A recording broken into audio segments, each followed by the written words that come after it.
അസ്സലാമു അലൈക്കും വറഹ്മത്തുള്ളാഹി വബറകാതുഹു. കഴിഞ്ഞ ക്ലാസ്സിൽ സൂറഹ് ബഖറ 108 ആയത്തിൻ്റെ പകുതി വെച്ചിട്ടാണ് നമ്മൾ അവസാനിപ്പിച്ചത്. ഇൻഷാ അല്ലാഹ് ഇന്ന് നമുക്ക് ബാക്കി വരുന്ന ഭാഗങ്ങൾ നോക്കാം. ബിസ്മില്ലാഹിർ റഹ്മാനിർ റഹീം.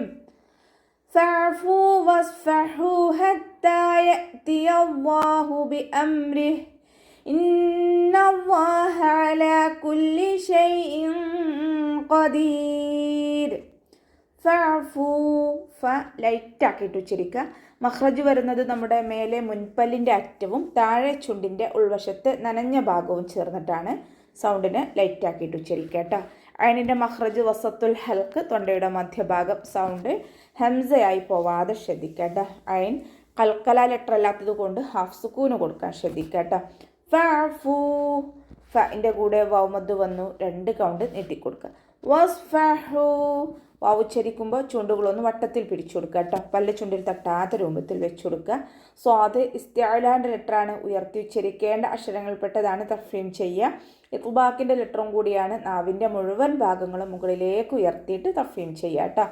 സ്വാദ് കൽക്കല ലെറ്റർ അല്ലാത്തത് കൊണ്ട് ഹാഫ് സുക്കൂന് കൊടുക്കാൻ ശ്രദ്ധിക്കുക.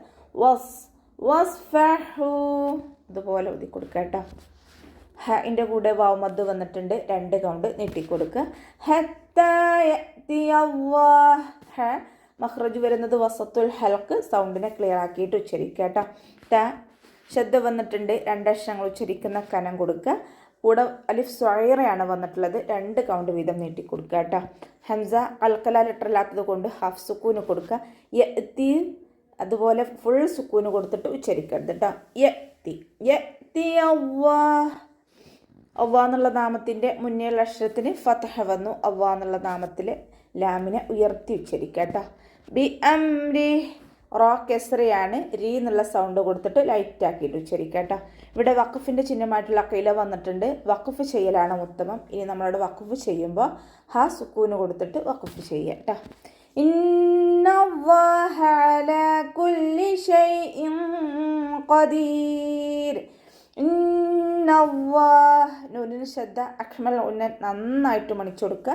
മീമിനും നൂനിനും ശ്രദ്ധ വന്നാൽ നല്ലോണം മണിച്ചു കൊടുക്കാൻ ശ്രദ്ധിക്കുക കേട്ടോ. അവ്വ എന്നുള്ള നാമത്തിൻ്റെ മുന്നിലുള്ള അക്ഷരത്തിന് ഫതഹ വന്നു. അവ്വ എന്നുള്ള നാമത്തിലെ ലാമിനെ ഉയർത്തി ഉച്ചരിക്കാൻ ശ്രദ്ധിക്കുക.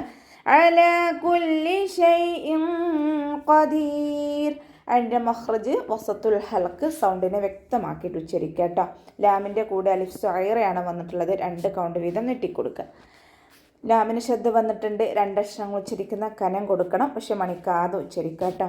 ഷൈഇൻ ഖദീർ. ഹംസ കസ്റ തെൻവീനാണ് വന്നിട്ടുള്ളത്. തെൻവീനിന് ശേഷം ഇഖ്ഫാൻ്റെ ലെറ്ററായിട്ടുള്ള ഖാഫ് വന്നിട്ടുണ്ട്. തെൻവീനിലുള്ള നൂനിൻ്റെ സൗണ്ടിനെ മറച്ചു വെച്ചിട്ട് മണിച്ചോതി കൊടുക്കുക. നൂനിൻ്റെ സൗണ്ടിനെ വ്യക്തമായിട്ട് കേൾപ്പിക്കരുത്. ഷൈഇൻ ഖദീർ. ഖാഫ് ഇസ്തിഅലാൻ്റെ ലെറ്ററാണ്, ഉയർത്തിച്ചരിക്കേണ്ട അക്ഷരങ്ങൾപ്പെട്ടതാണ്. തഫ്ഹീം ചെയ്യുക. അവസാനത്തിൽ മദ് ആദ് സുക്കൂനിൽ വഖഫ് ചെയ്യുമ്പോൾ 2, 4, 6 കൗണ്ട് വീതം നീട്ടി വഖഫ് ചെയ്യുക കേട്ടോ.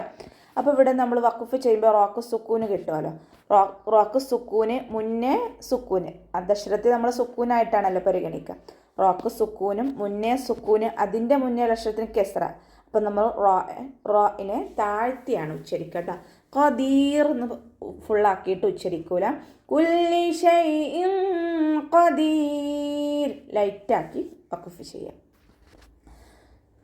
وأقيموا الصلاة وآتوا الزكاة وما تقدموا لأنفسكم من خير تجدوه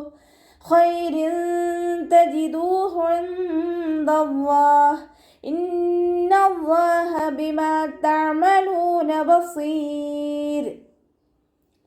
وأقيموا الصلاة വാവ് ഉച്ചരിക്കുമ്പോൾ ചുണ്ടുകളൊന്ന് വട്ടത്തിൽ പിടിച്ചു കൊടുക്കാൻ ശ്രദ്ധിക്കുക കേട്ടോ.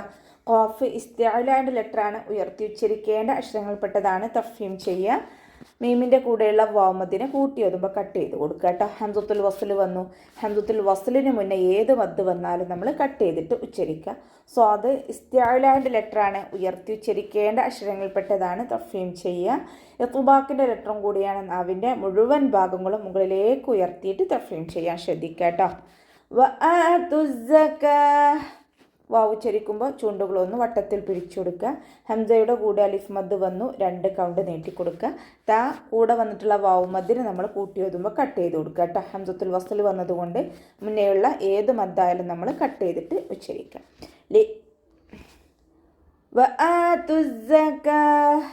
ഉച്ചരിക്കുമ്പോൾ അസ് ആ ഒരു സൗണ്ട് തന്നെ കൊടുക്കാൻ ശ്രദ്ധിക്കുക കേട്ടോ. കാഫിനെ കുറച്ചൊന്ന് ചെരിച്ചു കൊടുക്കുക. അവസാനത്തിൽ വഖഫിൻ്റെ ചിഹ്നമായിട്ടുള്ള ജീമ് വന്നിട്ടുണ്ട്. വഖഫും വസ്ലും അനുവദനീയമാണ്. നമ്മൾ മർബൂത്തയിൽ വഖഫ് ചെയ്യുമ്പോൾ ഹാ സുക്കൂനിൻ്റെ സൗണ്ട് കൊടുത്തിട്ടാണ് വഖഫ് ചെയ്യുക. അസ്സകാത്ത് എന്ന് ഉച്ചരിക്കൂല. അതുപോലെ വഖഫ് ചെയ്യാൻ ശ്രദ്ധിക്കുക കേട്ടോ. വമാ തുഖദ്ദിമു വാവ് ഉച്ചരിക്കുമ്പോൾ ചുണ്ടുകളൊന്ന് സർക്കിൾ ചെയ്ത് കൊടുക്കുക. മീമിൻ്റെ കൂടെ അലിഫ് മദ് വന്നു 2 കൗണ്ട് നീട്ടിക്കൊടുക്കുക കേട്ടോ. തുഖദ്ദിമു ഖാഫ് ഇസ്തിഅലാൻ്റെ ലെറ്ററാണ്, ഉയർത്തി ഉച്ചരിക്കേണ്ട അക്ഷരങ്ങളിൽപ്പെട്ടതാണ്. തഫ്വീം ചെയ്യുക. മീമിൻ്റെ കൂടെ വാവ് മദ് വന്നിട്ടുണ്ട് 2 കൗണ്ട് നീട്ടിക്കൊടുക്കുക. ലി അൻഫുസിക്കും നൂൻ സാക്കിനയ്ക്ക് ശേഷം ഇഖ്ഫാൻ്റെ ലെറ്ററായിട്ടുള്ള ഫാ വന്നു. നൂൻ സാക്കിനയെ മറച്ച് വെച്ചിട്ട് മണിച്ചോതി കൊടുക്കുക. നൂനിൻ്റെ സൗണ്ടിനെ വ്യക്തമായിട്ട് കേൾപ്പിക്കാതെ ഒന്ന് ഹൈഡയും ചെയ്യുക. അതോടൊപ്പം തന്നെ മണിക്കുകയും ചെയ്യുക കേട്ടോ. ലി അൻഫുസിക്കും മിൻ മീം സാക്കിനയ്ക്ക് ശേഷം മീം തന്നെയാണ് വന്നിട്ടുള്ളത്. ഇദ്ഗാം ഷഫവിയാണ് വരുന്നത്. മീം സാക്കിനയുടെ നിയമത്തിലുള്ള ഇദ്ഗാം സുക്കൂനായ മീമിനെ അടുത്ത മീമിലേക്ക് ലയിപ്പിച്ച് ഒന്നയോടുകൂടി ഓതി കൊടുക്കാൻ ശ്രദ്ധിക്കുക കേട്ടോ. നൂൻ സാക്കിനയ്ക്ക് ശേഷം ഇദ്ഹാറിൻ്റെ ലെറ്ററായിട്ടുള്ള ഹ വന്നിട്ടുണ്ട്. നൂൻ സാക്കിനയെ വ്യക്തമാക്കി മണിക്കാതെ ഉച്ചരിക്കുക. മിൻ ഖൈർ എന്ന് ഉച്ചരിക്കരുത്. മിൻ ഖൈരിൻ തജിദൂ അതുപോലെ ഉച്ചരിക്കാൻ ശ്രദ്ധിക്കുക കേട്ടോ. റോക്ക് കെസ്ര തെൻവീനാണ് വന്നിട്ടുള്ളത്. തെൻവീനിന് ശേഷം ഇഖ്ഫാൻ്റെ ലെറ്ററായിട്ടുള്ള താ വന്നു. തെൻവീനിലുള്ള നൂനിൻ്റെ സൗണ്ടിനെ മറച്ച് വെച്ചിട്ട് മണിച്ചോതി കൊടുക്കുക. ഒന്ന് ഹൈഡയും ചെയ്യുക. അതോടൊപ്പം തന്നെ മണിക്കും ചെയ്യുക കേട്ടോ. ഖൈരിൻ തജിദൂഹു ഇൻദല്ലാഹ് ദാലിൻ്റെ കൂടെ വമദ് വന്നിട്ടുണ്ട്. 2 കൗണ്ട് മാത്രം നീട്ടാൻ ശ്രദ്ധിക്കുക. നൂൻ സാക്കിനയ്ക്ക് ശേഷം ഇഖ്ഫാൻ്റെ ലെറ്ററായിട്ടുള്ള ദാല് വന്നിട്ടുണ്ട്. നൂൻ സാക്കിനയെ മറച്ചു വെച്ചിട്ട് മണിച്ചോതി കൊടുക്കുക. നൂനിൻ്റെ സൗണ്ടിനെ വ്യക്തമായിട്ട് കേൾപ്പിക്കാതെ ഒന്ന് ഹൈഡയും ചെയ്യുക. അതോടൊപ്പം തന്നെ മണിക്കും ചെയ്യുക കേട്ടോ. അവ്വ എന്നുള്ള നാമത്തിൻ്റെ മുന്നിൽ അക്ഷരത്തിന് ഫതഹ വന്നു. അവ്വ എന്നുള്ള നാമത്തിലെ ലാമിനെ ഉയർത്തി ഉച്ചരിക്കുക. ഇവിടെ വഖഫിൻ്റെ ചിഹ്നമായിട്ടുള്ള കയ്യിൽ വന്നിട്ടുണ്ട്. വഖഫ് ചെയ്യലാണ് ഉത്തമം. അപ്പോൾ നമ്മൾ വഖഫ് ചെയ്യുമ്പോൾ ഹാക്ക് സുക്കൂന് കൊടുത്തിട്ട് വഖഫ് ചെയ്യുക കേട്ടോ. അതുപോലെ വഖഫ് ചെയ്യുക. നൂറിന് ശ്രദ്ധ വന്നു. അഖ്മൽ ഉന്നൻ നന്നായിട്ട് മണിച്ചെടുക്കുക. മീമിനും ന്യൂനിനും ശ്രദ്ധ വന്നാൽ നല്ലോണം മണിച്ചെടുക്കാൻ ശ്രദ്ധിക്കുക കേട്ടോ. അവ്വ എന്നുള്ള നാമത്തിൻ്റെ മുന്നിലുള്ള അക്ഷരത്തിന് ഫതഹ, അതുകൊണ്ട് നമ്മൾ അവ്വ എന്നുള്ള നാമത്തിലെ ലാമിനെ ഉയർത്തിയിട്ട് ഉച്ചരിക്കുക കേട്ടോ. ബിമാ തഅമലൂന ബസീർ മീമിൻ്റെ കൂടെ അലിഫ് മദ് വന്നിട്ടുണ്ട്. 2 കൗണ്ട് മാത്രം നീട്ടാൻ ശ്രദ്ധിക്കുക. അതിന് മഖ്റജ് വരുന്നത് വസത്തുൽ ഹൽക്കാണ്, തൊണ്ടയുടെ മധ്യഭാഗം. സൗണ്ടിനെ ഹംസയായി പോവാതെ ശ്രദ്ധിക്കുക കേട്ടോ. അതിന് കൽക്കല ലെറ്റർ ഇല്ലാത്തത് കൊണ്ട് ഹാഫ് സുക്കൂന് കൊടുക്കാൻ ശ്രദ്ധിക്കുക. തഅമലൂൻ ലാമിൻ്റെ കൂടെ വൗമദ് വന്നിട്ടുണ്ട്. 2 കൗണ്ട് നീട്ടിക്കൊടുക്കുക. ബസീർ സ്വാദ് ഇസ്തിഅലാൻ്റെ ലെറ്ററാണ്, ഉയർത്തിച്ചരിക്കേണ്ട അക്ഷരങ്ങൾപ്പെട്ടതാണ്. ഇഖ്ബാക്കിൻ്റെ ലെറ്ററും കൂടിയാണ്. അപ്പോൾ കെസ്റയായാലും നാവിൻ്റെ മുഴുവൻ ഭാഗങ്ങളും മുകളിലേക്ക് ഉയർത്തിയിട്ട് ഉച്ചരിക്കുക കേട്ടോ. അവസാനത്തിൽ മദ് ആറിൽ സുക്കൂനിൽ വഖഫ് ചെയ്യുമ്പോൾ 2, 4, 6 കൗണ്ട് വീതം നീട്ടി വഖഫ് ചെയ്യാം. ഇനി നമ്മളുടെ വഖഫ് ചെയ്യുമ്പോൾ റോക്ക് സുക്കൂന് കിട്ടും. റോക്ക് സുക്കൂന് മുന്നേ സുക്കൂന് മദ്ദക്ഷരത്തെ നമ്മൾ സുക്കൂനായിട്ട് പരിഗണിക്കുന്നു. അതോടൊപ്പം തന്നെ അതിൻ്റെ മുന്നിലുള്ള അക്ഷരത്തിന് കെസ്ര. അപ്പോൾ നമ്മൾ റോ താഴ്ത്തി ഉച്ചരിക്കുക. ബസീർ ലൈറ്റാക്കിയിട്ട് വഖഫ് ചെയ്യുക കേട്ടോ. അപ്പോൾ നമുക്ക് ഇവിടെ വെച്ചിട്ട് അവസാനിപ്പിക്കാം. അസ്സലാമു അലൈക്കും വറഹ്മത്തുള്ളാഹി വബറകാതുഹു.